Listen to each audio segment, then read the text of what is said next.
no financial disclosures related with this talk. This is a 45 years old myopic male, chronic contact lens user. He first came to our office with this exploration. On the right eye, good vision. On the left, hand movements. You can see at this the view of the slit lamp. In the last 2 weeks, he has been on the treatment with Bigamox hourly and Tobradex 4 times per day. So what did you do? Continue your treatment, but increase the steroids. Stop treatment 48 hours and take samples for culture. Therapeutic keratoplasty immediately, or stop treatment 24 hours, take samples and start fortified antibiotics and antifungals.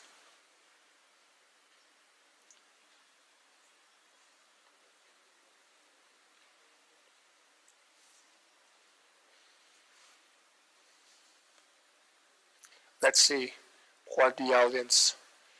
So stop treatment. I think that we all agree and that the best option is the last one. So stop for 24 hours, took samples, and then start antibiotics in between the time we are waiting to have the results from the microbiologist. The problem is that 4 months with almost no improvement, progressive corneal thinning, despite following microbiologist recommendations. And finally, 4 months later, we have a central microperforation. What to do? Continue the treatment, but add a bandage contact lens, continue the treatment and program for cross-link and amniotic membrane transplantation, therapeutic keratoplasty, or therapeutic keratoplasty and intraocular antifungals.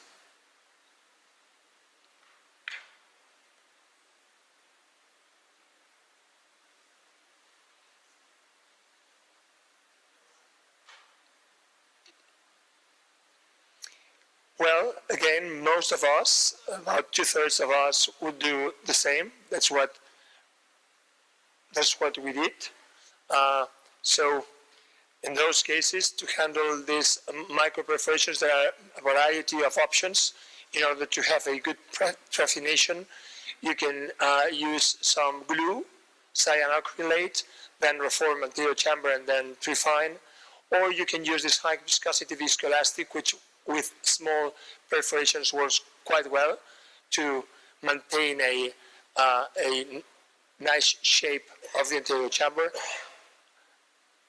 So we took this central, I did not want to go too much toward the periphery because with our previous experience, this does not secure to you that this will not have a recurrence. So you might have recurrence with the small grafts or with large grafts. So it's better to handle relatively small grafts. We try to clean, to open the angle, and to inject intraocular antifungals and antibiotics in the infusion liquid. Well, the surgery is not interesting anymore. Several months later, this was the refraction, 0.5 vision, corticonuclear cataract, control IOP with 2 medications, but a little bit later, some months later, uncontrolled high IOP, 360 degrees peripheral synechia, logically a thicker cataract. What did you do? Continue the treatment, but increase Diamox for a period of time. Perform cataract surgery because of the associated IOP lowering effect, because this is a quite important and big and thick lens. Combined cataract and tube implantation, combined cataract and thoracolectomy.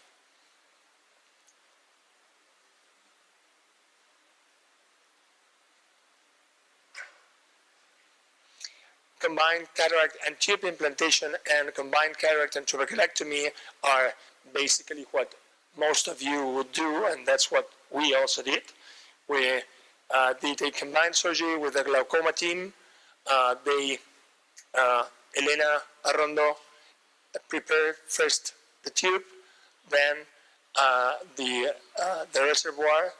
Then I tried to open. I knew that it was not gonna be a functional work to reopen the synechia, but for the cornea, it would be much better to have the iris as far away as possible from the endothelial tissue in order to diminish in the future the risk of rejection. So I did a significant amount, I spent a significant amount of time trying to open the angle, again, not for its function, but for its anatomical relation with the endothelium.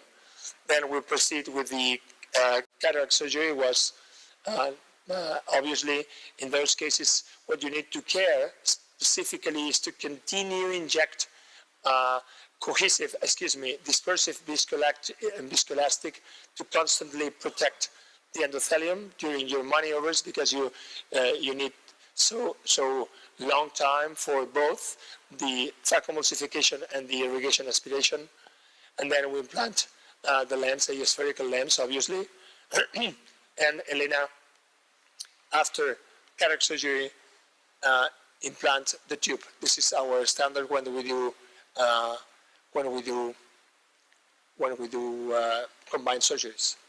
So once I will close the incision in order to have a really close anterior chamber, and then he will inject the tube in this case in the posterior chamber, but in this case in the anterior chamber. Excuse me. Okay. So this is how it is. He is like right now, still significant astigmatism because still the sutures are in place, but pressure is controlled and vision is quite good by the moment. Thanks very much for your attention.